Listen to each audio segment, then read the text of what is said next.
our guest right now, Samoa Joe. How are you, man? Excellent, man. How about yourself? I'm very, very good. Very good. Do you know what? You're one of the last in-person interviews I actually had at the Royal Rumble back in Houston. And look at the state we're in now. I know. It was the beginning of the end, Joe. But you're the harbinger of the apocalypse. Oh, good seeing it. What are we going to bring about on the world this time? Yeah, exactly. Please don't blame us. Man, a lot has happened since then. But let's just start with the obvious. How good does it feel to be, back, not just back in the ring, but be excited? It's, fight week. You get to do your art again, Joe. I'm tremendously excited. And it's been a long time, but, I didn't realize I would look forward to this moment as much as I would. I thought I'd kind of come back pretty calm, but yeah, I'm definitely anxious to say the least. Yeah, let's start with. I mean, I want to go back to that point where we last spoke because you had just kind of turned quote unquote baby, and the crowd were getting their chance to cheer for Joe, even though they always did. And it was really exciting. You were doing the stuff with Kevin Owens. It looked like because Seth Rollins eliminated you at the Rumble. I think then you had a tag. So maybe that was where we were heading to WrestleMania.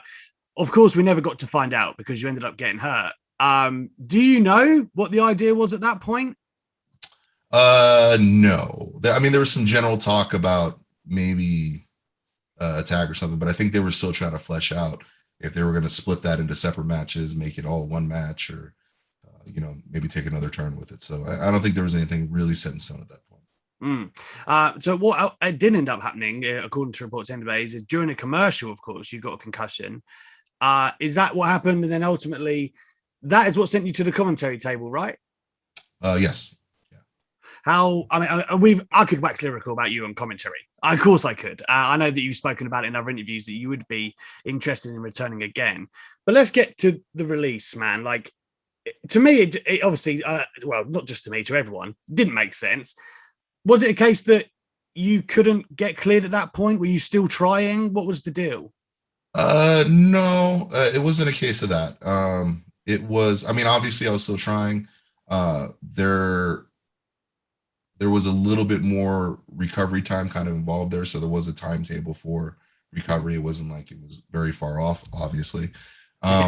No, I just think that they, a kind of decision was made on one end, but then at the other, like I said, I keep telling people what they don't understand is like this kind of tenure of NXT in this position that I currently have now in NXT was kind of talked about 2 or 3 years ago. It was just a matter of when we were going to get the opportunity to be a transition. And there really wasn't an opportunity because I was so busy with Raw and SmackDown. So it wasn't like they were going to pull me from there to move to NXT at the time. So, yeah, when the release came, it was literally a few hours later, then Hunter came and, had the new offer and ready for me. So it was, it was a pretty easy transition. I can't really sit here and feign that, I was released and it was a somber day. And I had these, even before Hunter called me, I didn't. And when he did, we were good from there. So it's tough for me to like begin to even address this and that, like, oh man, the release,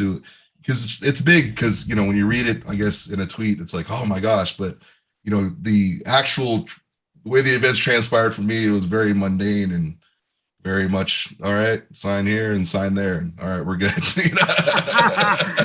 So I can't sit here and be like, oh man, and tell you some really big emotional roller. I don't have one for you. There was no roller coaster. It was like, cool. All right. Awesome. All right, let's go.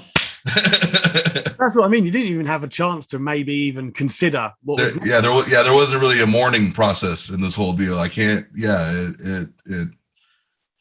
I think I had a giggling lunch, and then afterwards we figured everything else out. So yeah, sorry. I really wish I could. I really want to. I think the instinct is to feign some great. Oh man, it was tough, but it wasn't. We were good. I'll just use a little clip where you were like, it was a somber day. Yeah, it was a terrible. But that's cool though, because you mentioned with Triple H and this role back in NXT, obviously you're not just a talent, right? Like you're a scout as well, which is something that I think you're pretty passionate about. Obviously it's difficult in these circumstances, I guess, as far to get out there and whatnot. But amazing that all of these passions of yours have come to one role. No, and I'm very, very happy about it. I mean, very fortunate too that things unfolded in the, albeit chaotic, but they unfolded the right way. And it's important to me to kind of be able to be a part of building the future of this industry. And I think it's been very, very good to me, and I can confidently say that. And to have the opportunity now to, find the next people that hopefully it can be good to, I very much look forward to doing that. So between Samoa Joe being available again on screen and you getting cleared, like, what's the differential there? How long did you know? I mean, it was always a process. I mean, it's I mean, like, really the official like timestamp on it, because you got to understand, like, with concussions, it's not like, hey, it's mended, you're good. Yeah, not black and white. No, it's not at all. So, and people keep applying this black and white kind of cleared, uncleared status to it. But really, even when you're cleared, they're still monitoring you. There's still, there's still checkups, there's still tests, and if there's any differential, even after recovery is kind of deemed, then okay, well, no, we're going to slow it up. We're going to bring you back in. We're going to, and that's what it was for me, is that I was taking that time.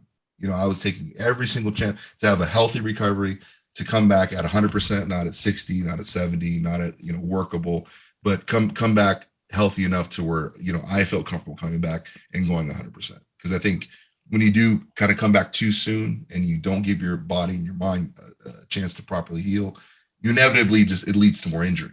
Yeah. Which was kind of the cycle that I got caught in towards, the end of my last run with WWE, was it just takes one injury. And then because you're favoring that, and that's taking so much, you're putting stress on other parts of your body, then that leads to something else. So you get kind of stuck in this cycle where if you don't give yourself enough time to get 100% healthy, to get back, where you just say, no, I'm good, brush it off, get back in there and do that, you kind of get stuck in this injury cycle. So I needed to break that. I needed to take the time to get fully recovered, to get healthy. And that essentially was it. It was just not, I'm not going to say, oh, it was on this date that I was cleared. No, there was a date that I was cleared, but then over observations, they said, all right, well, let's take a little bit of time. Let's bring you back in. You're still cleared, but we want to make sure everything's okay. Mm-hmm. So it's not this black and white process that I think everybody thinks it is. And it shouldn't be. Yeah. Like, it should not be, because then you're going to lead to people getting, according to this chart, it said he was okay. No, it takes observation by medical professionals. And that's what I've enjoyed during my recovery. That's what I've had my entire time. And, for me, that's what's worked out the best. Yeah. And like you say, man, concussion is such a gray area in many ways. And we've only learned a lot about it really in the past. And there's so many new things being learned. I mean, monthly, legitimately, so many new studies that they're correlating, that they're coming together and they're finding new information out. So it's a newer field to study. And I think that's the most frustrating thing for me, was like when people talk about the injury, is that they're talking about it in such an irresponsible fashion. Like it's a yes or a no. Like it when it comes to brain injuries, it should never be that. It should be, constant observation. Let's make sure our athletes are as healthy and as ready as possible to be back in the ring. And, that's what was most important to me. And I think because the situation is so fluid like that, right? Like, is it fair to say that perhaps your role as enforcer, maybe there were longer plans, or was it always meant to be like that? Because I guess it is all kind of on the fly based on what you're saying. Yeah. And honestly, by the time I had actually stepped in NXT, we had already, the pathway to me coming back to the ring had already been established. So we were comfortable in that. It wasn't like we were going into it going, well, we're going to keep teasing this stuff, and then hopefully it works out. Like conscientiously, we wouldn't tease a thing unless we knew we were going in that direction. And it's been excited that you are, man. Of course, we've got yourself and Karrion Kross TakeOver 36, but I can't lie, Samoa Joe, when I'm seeing these teasers with like Pete Dunne and guys like that. I know Adam Cole was he was telling me last month, desperate to face you as well.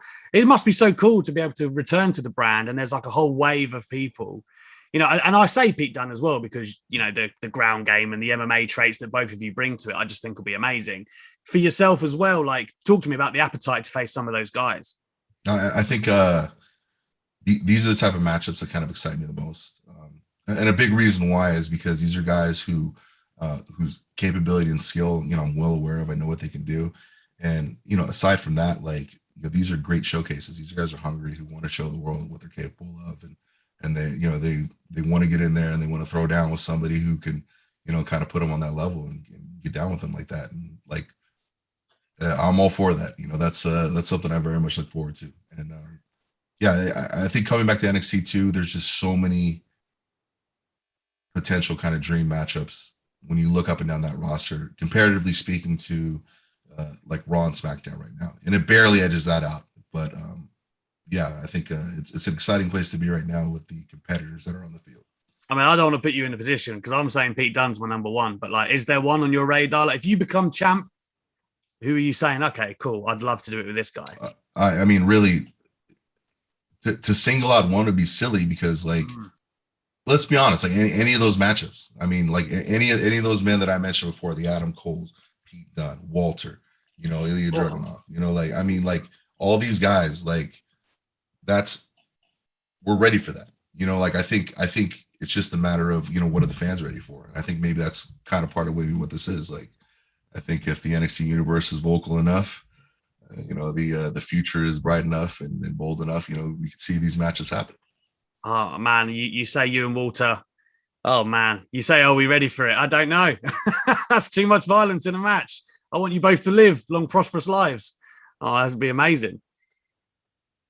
Well, everybody wants to live a long, prosperous life until they see the glory and the glorious, violent destruction. The other thing I did want to circle back to, you were saying, Triple H picking up the phone early after your release, and you are in that scouting process. Well, I think William Regal has long been established as a scout there. Like, I don't know how much of an impact William Regal's had on your journey. I know that obviously on screen. William Regal's probably one of the most impactful people that have, that's cool that you're both been in my professional life. Like, his wisdom, guidance, and